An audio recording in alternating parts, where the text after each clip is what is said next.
Sa ikalawang araw, pinlano ni Roland na bisitahin muna ang aklatan bago dalhin si Zero para bumili ng mga bagong damit. Nagpout si Zero at mahina niyang sinabi na hindi na kailangang bilhan siya ni Roland ng mga bagong damit. Ngunit ngumiti lamang si Roland at marahang hinaplos ang buhok niya, sinabing kailangan ng i-refresh ang mga damit at sapatos niya. Pagkarating sa aklatan, nakita ni Roland ang librong hinahanap niya. Ito ay isang libro tungkol sa mga ratio at katangian ng mga alloy metal, na tila nagpapakunot ng noo kay Zero. Hindi niya maintindihan kung kailan naging interesado ang kanyang tiyuhin sa pag-aaral. Matapos ang ilang sandali, umalis sila sa aklatan at nag-enjoy ang dalawa sa buong araw, naglaro at bumili ng ilang set ng damit para kay Zero. Bago umuwi pagkatapos ng kanilang araw ng pamimili, minilhan ni Roland si Zero ng telepono para makipag-ugnayan sila anumang oras. Tinitigan ni Zero si Roland ng ilang sandali bago tinanggap ang telepono. Nang magising muli si Roland, bumalik siya sa lungsod ng Neverwinter. Sa pagkakataong ito, 2 araw siyang gumugol sa mundo ng panaginip. Iniunat niya ang kanyang mga kamay, hinuyam at binuksan, napansin na maliban sa kakaibang kapangyarihan na mayroon siya sa mundo ng panaginip, lahat ng iba pa ay parang ganito pa rin. Marami siyang tanong tulad ng ano ang magic na tulad ng red mist, sino ang kakaibang lalaki, at paano nilikha at naitago ng kanyang isipan ang isang napakalawak at komplikadong mundo ng panaginip. Dahil hindi niya nakukuha ang sagot niya, nagpasya siyang walang kabuluhan ng patuloy na pagmumuni-muni, sa halip ay nagtuon siya sa mga praktikal na bagay. Bumalik sa kanyang opisina, sinimulan ni Roland na tularan ang kaalamang nakita niya dati ngunit nakalimutan, na may partikular na pagtutok sa mga komposisyon ng alloy metal, na maaaring makatipid kina Ana at Lucia ng maraming oras sa eksperimento. Kailangan ni Roland na mapabilis ang bilis ng industriya, at panahon na upang lumikha ng mas tumpak na mga bahagi at ng ikatlong henerasyon ng makina. Hindi na malayo ang unang rebolusyong industrial para sa kanya. Iniulat ni Carl na natapos na ang Highway 67, at natuwa ng gusto si Roland sa pag-unlad. Mas mabilis ang pagtatayo ng kalsadang ito salamat sa karanasang nakuha mula sa mga nakaraang proyekto.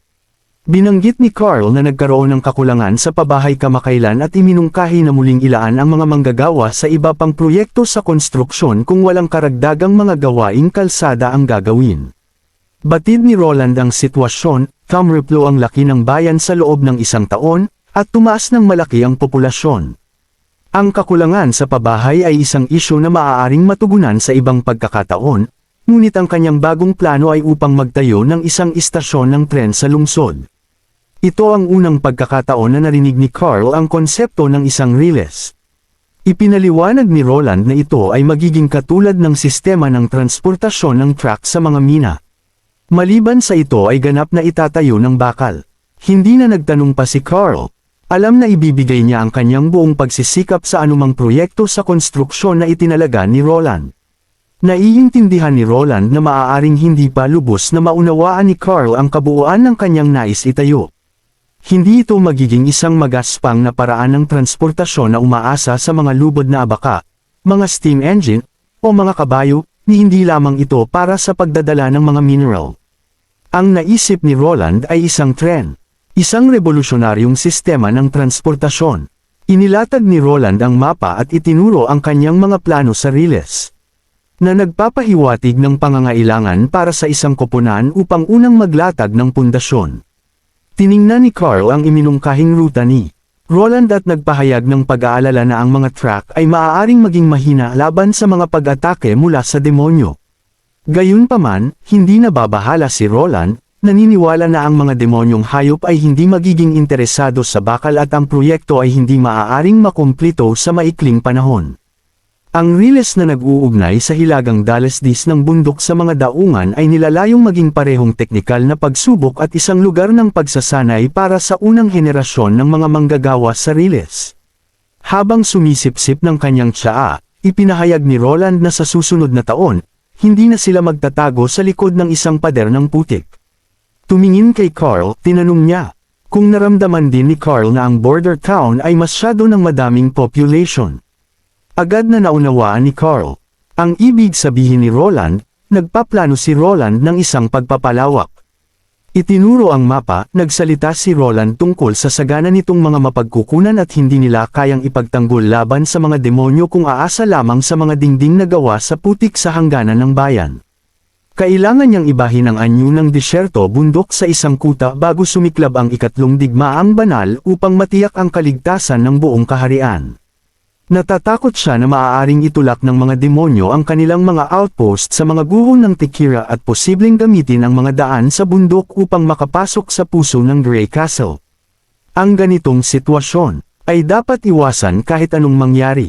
Itinuro ni Roland na ang rehiyon ay walang anumang ilog na nag-uugnay nito sa mga panloob na lupain. Ginagawa ang mga riles bilang tanging mapagpipilian para sa mabilis na transportasyon ng mga mapagkukunan sa disyerto.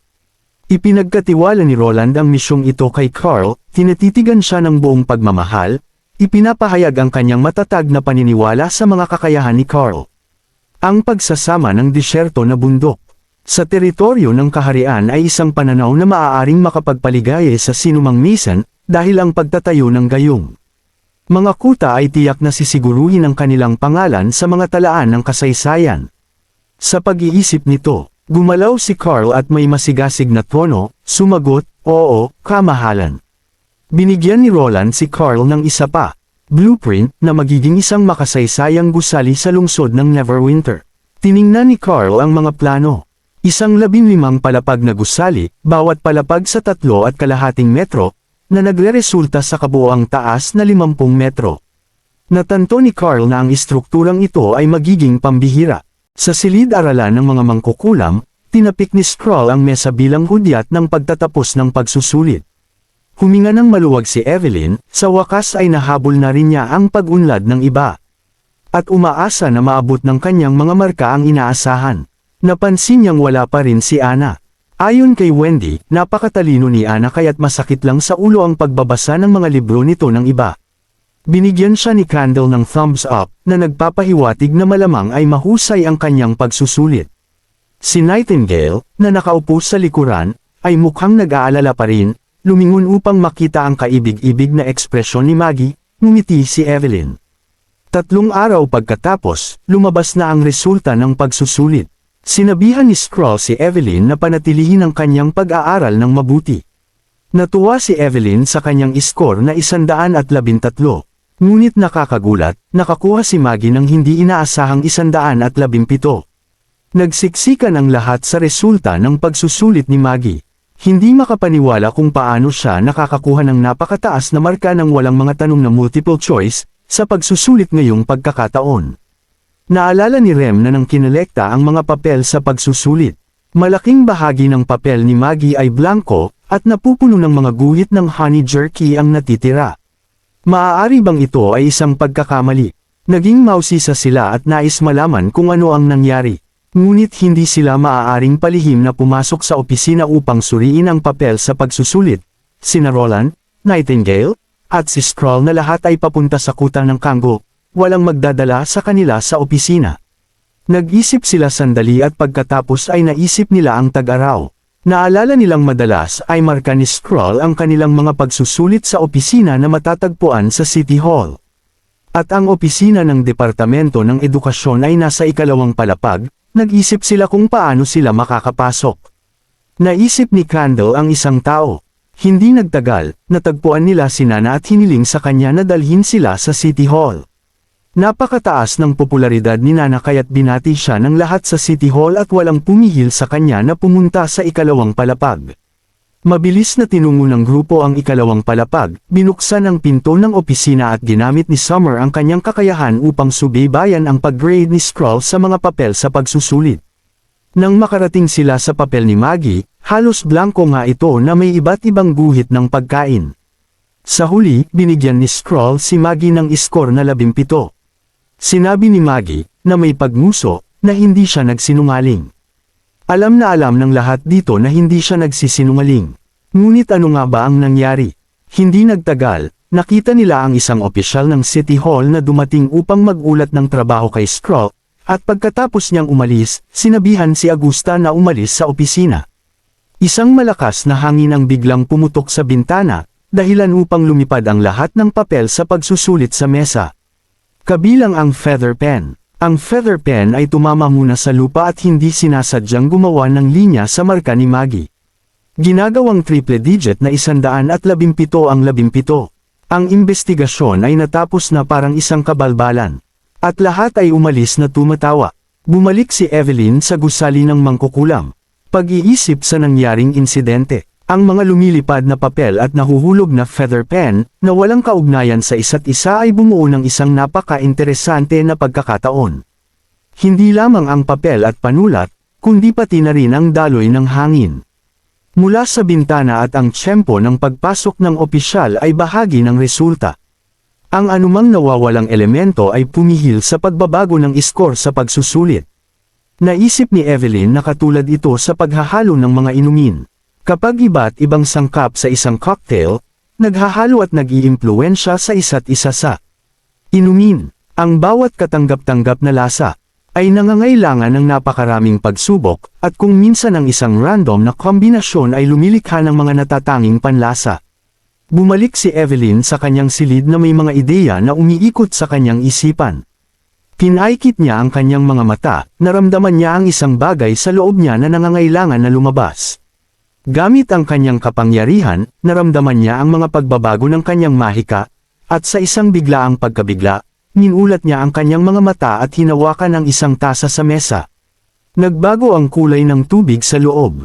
Nagmumula sa isang unti-unting lilam ng orange-red, at isang hindi pamilyar ngunit kaaya-ayang bango ang dumadaloy sa kanya. Natikman niya ito, naranasan niya ang hindi maipaliwanag na tamis na kumalat sa kanyang dila. Parang halo ng fruit juice at gatas, o marahil ay timpla ng tsaa at pulot. Ngunit hindi maipaliwanag ni Evelyn ng eksakto ang lasa. Isang bagay lamang ang sigurado siya, hindi ito alak. Ilang araw pagkatapos, bumalik si Roland mula sa Canggu Stronghold, at pinuntahan ni Evelyn si Roland. Agad na napansin ni Nightingale ang pagbabago sa mahiwagang core ni Evelyn. Ang kanyang mahiwagang core ay nabuo sa isang kulay abong globo, at ang dami ng mahika ay malaki, malamang na maihahambing kay Leaf o Agatha. Nagdala rin si Evelyn ng 3 inumin na nilikha niya gamit ang kanyang bagong kakayahan, na kumuha ng interes ni Roland. Kumuha siya ng isang tasa at binuhusan ng kaunti ang bawat inumin para sa sarili niya. Natikman ang unang inumin, nakaranas siya ng hindi maipaliwanag na kasiyahan. Ang pangalawang tasa ay mas masarap pa, nagsisimula sa isang mainit na pag-agos, tulad ng lava na dumadaloy sa bibig. Sinusundan ng isang maulap na bango na parang inihaw ang dila, at nagtatapos sa sariwang amoy ng makatas na prutas at isang banayad na nakalalasing na epekto ng alak.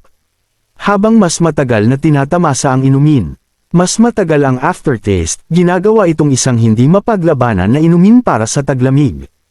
Nang tanungin kung maaari itong mas produce, sumagot si Evelyn na hindi niya maulit ang naunang resulta, at ang kanyang kakayahan ay hindi sumusunod sa mga nakikitang tuntunin. Naiintindihan ni Roland kung bakit. Mukhang nababagabag si Evelyn sa kabila ng pag-evolve ng kanyang kakayahan.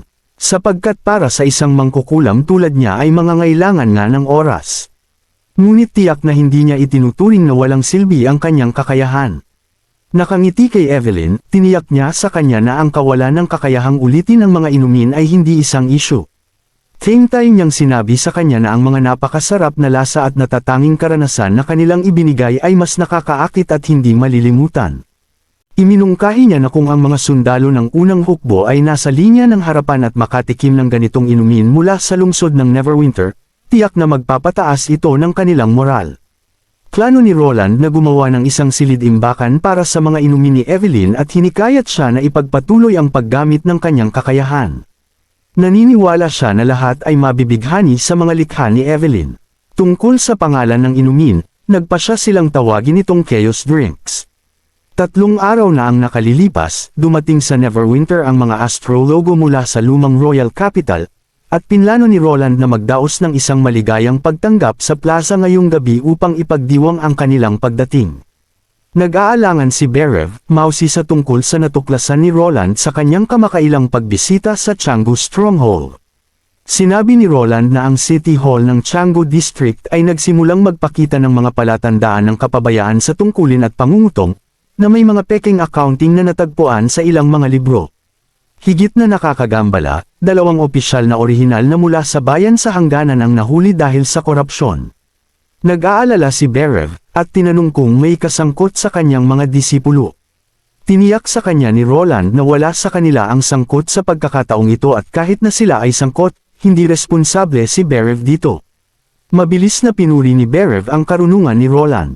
Ang mga lumalabag sa batas na ito ay mapaparusahan ng malubha bilang babala sa iba, na binibigyang diin ang kahalagahan ng pagpapanatili ng integridad at disiplina sa loob ng mga ranggo.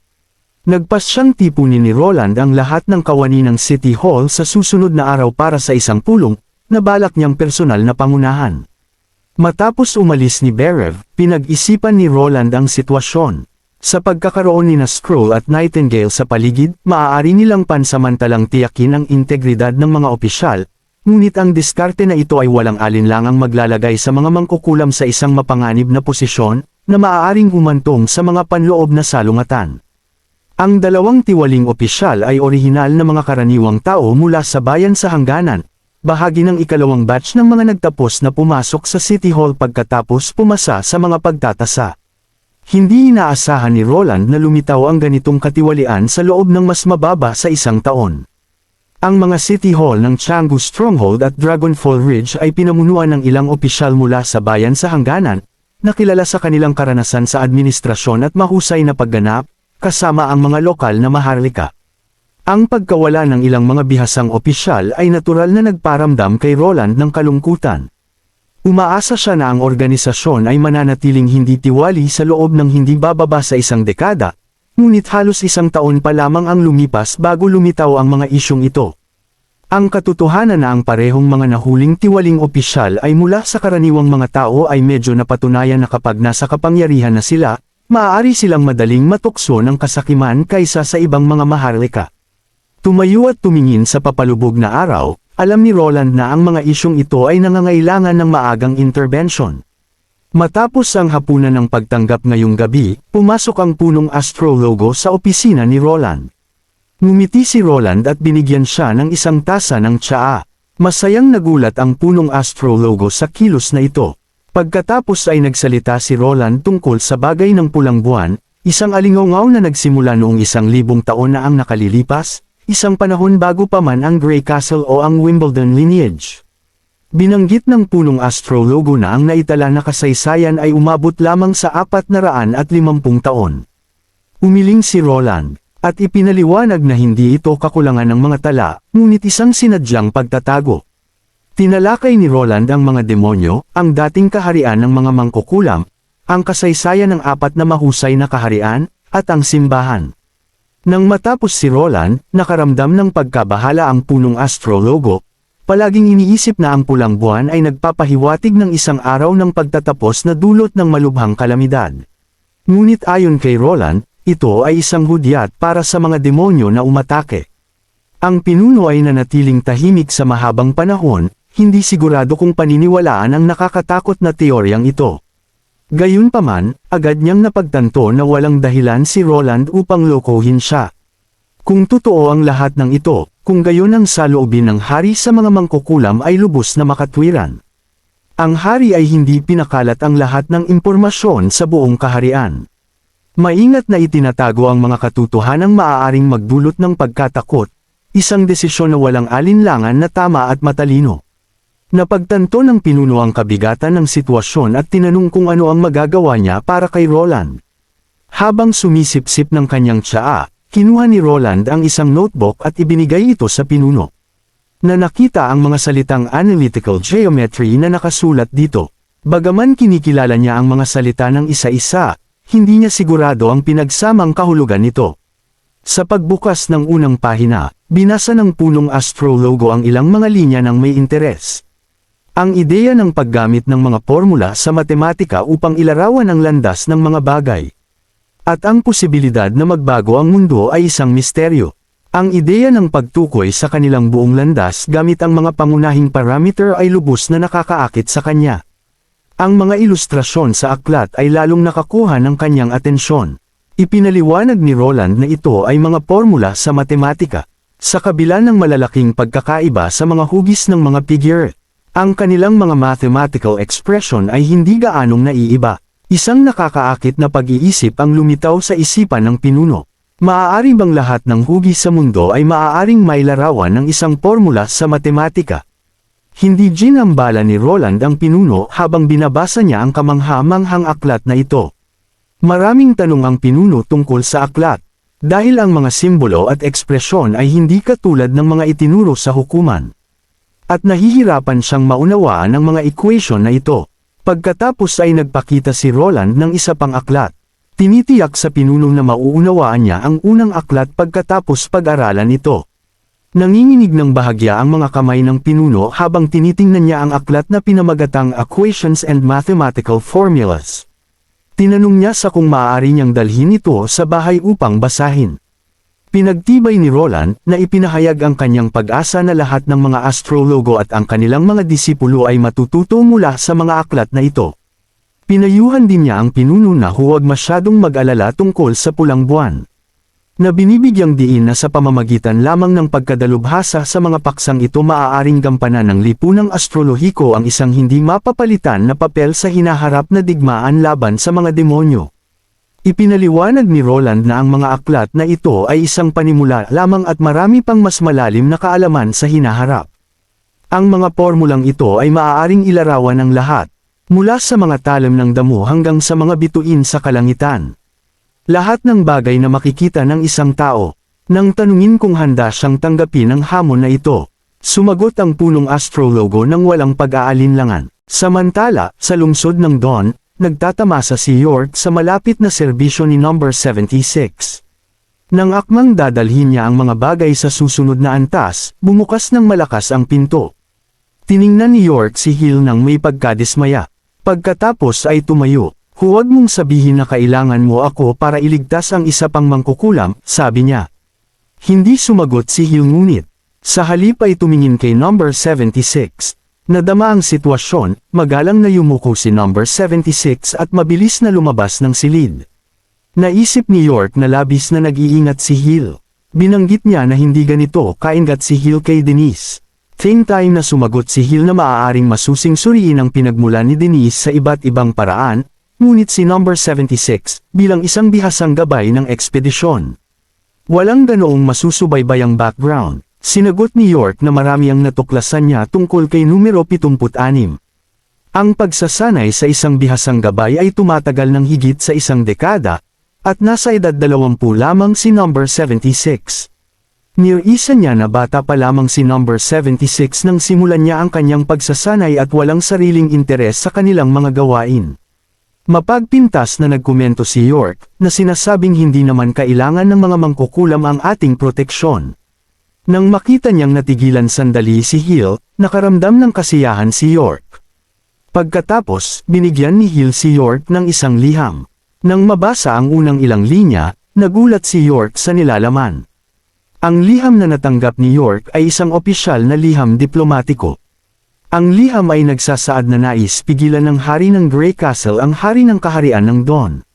Mula sa patuloy na pag-uusig sa mga mangkukulam, hindi makapaniwala si York. Ito ang kabisera ng kaharian ng Dawn. Hindi ang kanlurang teritoryo ng Grey Castle. Paano makikialam si York, isang maliit na embahador, sa mga gawain ng ibang kaharian? Gayunpaman, sinabi ni Hill na para kay Haring Roland, ang mga mangkukulam ay mas mahalaga kaysa sa mga tratado. Nawala ng salita si York. Si Hill lamang ang makakapayo sa kanya ngayon.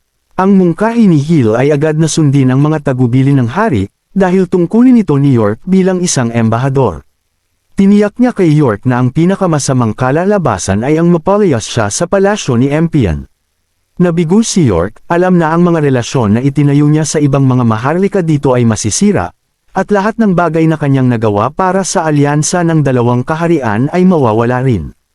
Ang mga maharlika ay pinagtatawanan ng Grey Castle bilang baliw at bukod dito si Roland ang laging paksa ng tsismi sa mga piging. Hindi maintindihan ni York kung bakit maglalabas si Roland ng ganoong walang kabuluhang banta. Tumingin kay York si Hill at tinanong kung sa tingin ba niya ay nagbibiro lamang ang kanyang kamahalan. Nagulat si York at tumayo. Dahan-daang binanggit ni Hill na bago ang pagbagsak ng dating kabisera ng kaharian, akala rin ni Timothy. Hindi kailanman gagawa ng walang kabuluhan ang kanilang hari. Umupo si York at tumango, nagpas siyang sumulat ng isang formal na liham kay Empion para sa isang opisyal na pagbisita. Kinabukasan, nagkita sina York at Empion. Pagkatapos yumuko bilang paggalang, sinabihan siya ni Empion na tumayo at basahin sa kanya ang liham ni Roland. Gamit ang isang pilit na pagpipigil, inihatid ni York ang pagbati ni Haring Roland sa koronasyon ni Empion at nagpahayag ng pag-asa para sa pangmatagalang pagkakaibigan sa pagitan ng dalawang kaharian. Nagpakita si Empion ng pananalig sa natatanging paraan ng pagbati ni Roland, ngunit mas interesado siya sa mga regalo. Si York, hindi kailanman nakarinig ng tungkol sa mga regalo, mabilis na nag-isip, sinabi na ang karwahe ng regalo ay nasa daan pa rin, ang liham ay naihatid ng mabilis na kabayo. Naalala ni Empion, noong koronasyon ng ama ni Roland, si Wimbledon III. Naalala kung paano nagpadala ang kanyang sariling ama ng isang delegasyon na may 200 katao sa Grey Castle na May 11th, karwahe ng mga regalo kabilang ang ginto, magagandang alak, sutla, at magagandang babae. Ipinahayag ni Empion ang pag-asam sa maaaring maging regalo ni Roland. Malakas ang pagpapawis ni York. Natutuwa, tinanong ni Empion si York kung may iba pang sinabi si Haring Roland. Sa isang sandali, isinasaalang-alang ni York ang pagbibitiw sa kanyang tungkulin bilang embahador. Ngunit alam niyang hindi niya maaaring bigin ang kanyang pinakamatalik na kaibigan, pati na rin ang hari ng Grey Castle.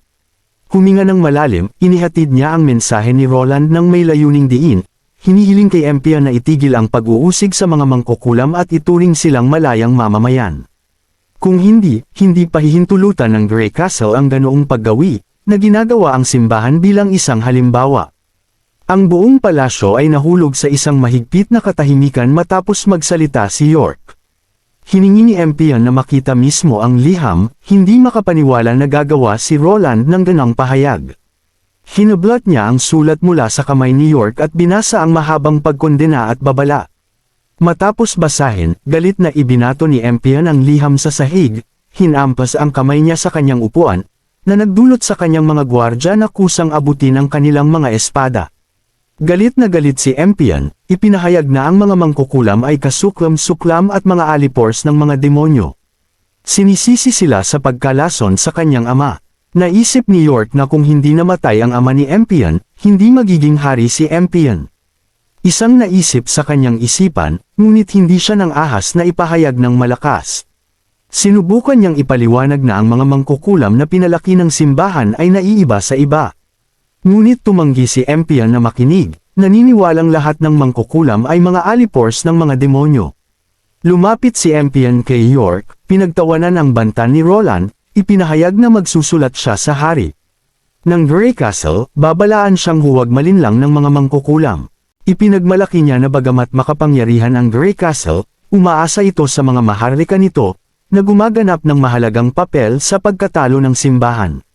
Binalaan ni Empion na huwag maliitin ang kaharian ng Dawn, na nagpapahiwatig na maaaring hindi palaging sinusuportahan ng mga maharlika ng Grey Castle si Roland. Tulad ng nangyari kay Timothy, madaling makatataas ang iba sa trono. Nang makita ang namumula at galit na mukha ni Empion at ang mga walang kabuluhang pahayag na ito, napagtanto ni York na hindi pa nakakalabas si Empion sa mga anino ng kanyang ama, at kumpara kay Roland, malayo ang pagkakaiba niya bilang isang hari. Hindi man lang nais ni York na sayangin ang kanyang oras sa pagpapaliwanag kung paano natalo ni Roland ang simbahan nang hindi umaasa sa mga maharlika at tinanggalan pa nga sila ng kanilang mga karapatan. Tulad ng nahulaan ni Hill, pinalayas ni Empion si York mula sa palasyo. Sa pagbabalik sa kanyang tirahan, binisita si York ni Otto, na nakarinig tungkol sa insidente. Binanggit ni Otto na ang mga bagong patakaran ni Empion ay nagdudulot ng kaguluhan sa mga ministro at maharlika, ngunit tumanggi si Empion na pakinggan ang payo ng sinuman. Nais ni Otto na maging maingat si Empion tulad ni Haring Roland. Naalala ni York na sa palasyo, tila nagulat ang mga ministro at maharlika. Ngunit wala sa kanila ang sumuporta sa pagsabog ng galit ng hari. Nagtaka siya kung talagang lumago ng napakalakas ang impluwensya ni Roland. Ipinahayag ni Otto ang kanyang pagkadismayang ngunit nagpas siyang ipagpatuloy ang mga talakayan kay Empion. Sa sandaling iyon, pumasok si number 76, At ipinagbigay alam kay York na bumalik ang mangkukulam na kanilang ipinagbili sa auction, si Amy. Mabilis na dinala ni number 76 si Amy sa silid. Nang makita si York, dali-daling hinawakan ni Amy ang kanyang braso, at humingi ng tulong. Medyo walang magawa ngunit mapagkawanggawa si York, at hiniling sa kanya na umupo at ipaliwanag ang sitwasyon. Kinuwento ni Amy na nang lumabas siya mag-isa upang maghanap ng pagkain, bumalik siya upang makita na napapalibutan ng mga sundalo ang kanilang pinagtatagwan. Hinahanap ng mga sundalo ang bawat bahay para sa mga mangkukulam. Bukod sa kanya at kay Annie, mayroong dalawa pang mangkukulam, ang isa ay nawala ng mga binti at makakagalaw lamang sa tulong ni Annie, sila ay walang kalaban-laban. Naisip ni York na ito ay isang malaking problema, at ikinalungkot niya na hindi nila pinakinggan ang kanyang payo na pumunta sa Grey Castle para sa kaligtasan ng mas maaga. Tinanong ni Otto kung nasaan si Mr. Hill, ngunit hindi alam ni York, at binanggit ang hilig ni Hill na lumitaw at mawala ng walang bakas. Nagpas siyang hanapin ni Otto si Earl Quinn, umaasa na maaari siyang magbigay ng pagkakataong makatakas para sa mga mangkukulam. Nagduda si York na makikinig si Quinn sa kanya. Huminga ng malalim si Otto, at sinabing kailangan niyang subukan. Dahil si Andrea ang tunay na anak ni Quinn. Lumipas ang panahon, at hindi pa rin bumabalik si Otto. Si Amy, na traumatized, ay nakatulog sa huli. Kinakalungkot ni York ang sitwasyon ng mga mangkukulam. Bumalik si Hill at sinabihan si York na oras na upang lumikas kasama ang mga mangkukulam. Sinuhulan ni Hill ang mga lokal na rats na nagligtas sa tatlong mangkukulam. Gayunpaman, naramdaman ni Hill na may kakaiba. Napalibutan ng mga sundalo ang mga mangkukulam ng matagpuan, na nagmumungkahi na alam ni Anpihan ang kanilang pinagtatagwan. Tila sinasadya na pinakawalan ng mga mangkukulam. Marahil bilang isang bitag upang mahuli ang higit pang mga nakatagong mangkukulam o upang matukoy ang mga sumusuporta sa kanila. Kung magpapatuloy si York sa pananatili sa kabisera ay magiging mapanganib. Kailangan nilang umalis kaagad, ngunit kailangang manatili si Hill, dahil kailangan nila ng isang tao upang mag-scout. Tiningnan ni York si Hill nang may pag-aalala, at tinanong kung ano ang mangyayari kung mahuli siya. Ngumiti si Hill, at sinabing siya ay isang walang pangalan, walang mukha na tao lamang, nakatago sa mga anino at hindi talaga umiiral. Sa huli ay nakinig si York sa payo ni Hill at umalis sa kabisera ng hari. Sa isang karwahe habang dahan-daw ang lumulubog ang araw ng hapon. Ang kampo na itinayo nila sa isang liblib na lugar ay maayos na inorganisa ng maaasahang kaayusan ni Hill. Dahil ang pagkain ay nahahanda na at ibinigay sa kanya, sa wakas ay napagtanto ni York kung bakit pinili ni Hill na ilipat ang mga partikular na item na ito. Dahil sa dalawang kariton na puno ng pagkain, ang kanilang grupo ay maaaring comfortable na mabuhay sa daan ng isang buwan o dalawa. Ang mga tinatawag na paninda na ito ay higit pa sa sapat para sa mga pangangailangan ng lahat. Humingi ng paumanhin si Annie kay York dahil sa kanilang unang pagkikita. Bagamat hindi sila ibinigay ni York kay Anpian, hindi pa rin niya lubos na mapagkakatiwalaan siya. Nagtaka si Amy, at iginiit na mabuting tao si York. Sinabi ni York na maaaring nag-aalinlangan pa rin si Annie tungkol sa organisasyon ng mga mangkukulam sa Grey Castle. Marahil ay iniisip na pinapanatili ng mga maharlika ang mga mangkukulam para sa libangan. Tumanggo si Annie, at idinagdag na ang panlilinlang at pagsasamantala, ay mas karaniwang mga alalahanin na mayroon siya tungkol kay Haring Roland. Hindi nais ni York na magpaliwanag ng labis dahil makikita na nila mismo sa kanilang sariling mga mata.